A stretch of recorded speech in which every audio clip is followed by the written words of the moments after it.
Emotional control is an asset we should develop and cherish. Verbal or written outbursts may make us feel important. Usually, however, they don't help to find an agreement. It is rarely a good idea to set fire to the emotional wick inside the other person we are negotiating with.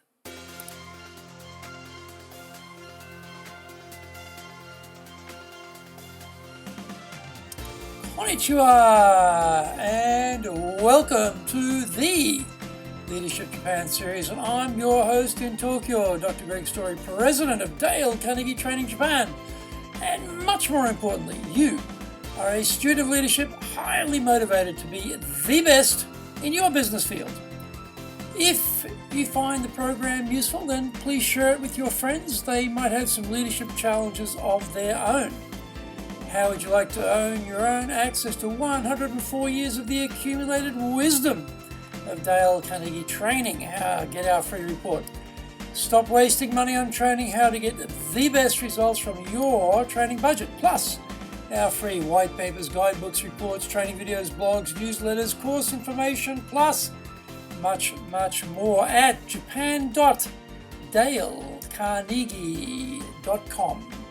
If you have a performance or people challenge in Japan, then maybe we can help you. Contact me at greg.story, that's greg.story, STORY, at dalecarnegie.com. Today is episode number 137, and we are discussing negotiation fails.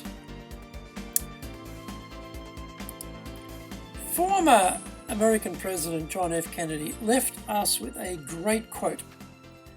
"Let's never negotiate out of fear, but let us never fear to negotiate."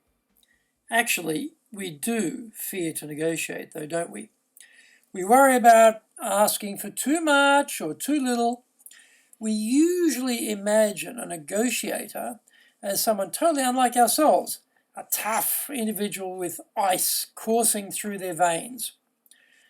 Ironically, we are all negotiating every day within our families, circle of friends and companies. Decisions have to be taken, a direction has to be chosen, and we need others to agree with our idea. This often requires compromise or even giving up our idea in preference to competing suggestions. We are not taught how to negotiate, though, and so we are mainly unschooled amateurs flailing around.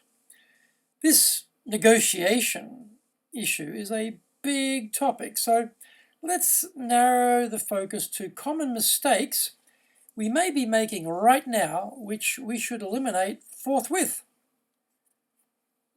Negotiating price before details. There are many elements usually involved in making a decision, and price is just one of them. We need to garner the full spectrum of issues involved and check our assumptions about what will happen once a deal has been struck. Hidden fees, terms of payment, penalties, timing. We should create our own checklist of items before we even have any discussion with the other party. Failing to keep the end in mind and leaving no room for negotiation. Key details can occupy our complete attention to the detriment of what we are ultimately trying to achieve. There are micro and macro perspectives involved, and we need to be able to keep reminding ourselves of the big picture while we are mired in the mud and blood of the details. Lack of confidence. We undermine our mental attitude to the process of negotiating by talking ourselves down. Coming across as hesitant, unsure, nervous may embolden our negotiating partner, and we achieve a diminished result as a consequence. In our lives, the vast majority of people we will be negotiating with will be rank amateurs, just like us. So, we shouldn't be shy about what we are doing. Failing to understand the needs of the customer. Some things may not be negotiable, often for reasons which we could never even imagine. Once we understand clearly what the other side wants, we will be in a better position to find middle ground and strike a mutually satisfactory agreement. Letting the customer dictate the process and outcomes. The buyer may feel they are the dominant side in the negotiation and may try to force us to an agreement through the brute strength of their buying power. A bad agreement is a bad agreement. So we are reasonable in asking for input into the process and for deciding to walk away from the negotiating table. Acting desperate. We may in fact be desperate, but handing that key insight over to the negotiating partner is not necessary. We become all give and no take in the toing and froing of the negotiation process. Using argumentative communications. Emotional control is an asset we should develop and cherish. Verbal or written outbursts may make us feel important. Usually, however, they don't help to find an agreement. It is rarely a good idea to set fire to the emotional wick inside the other person we are negotiating with. Failing to recognize the walk-away points. We don't have to agree if we don't like the arrangements, and we are better to flag those early if they are deal breakers.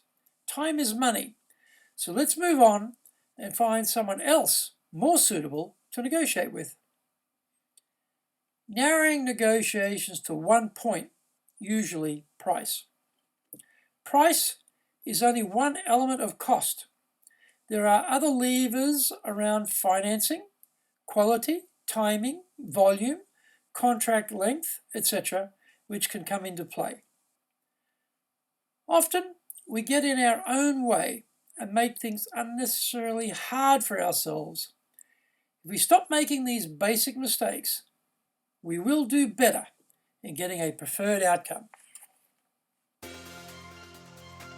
Thank you for joining the Leadership Japan series. If you found the program useful, then help other students of leadership and share it around.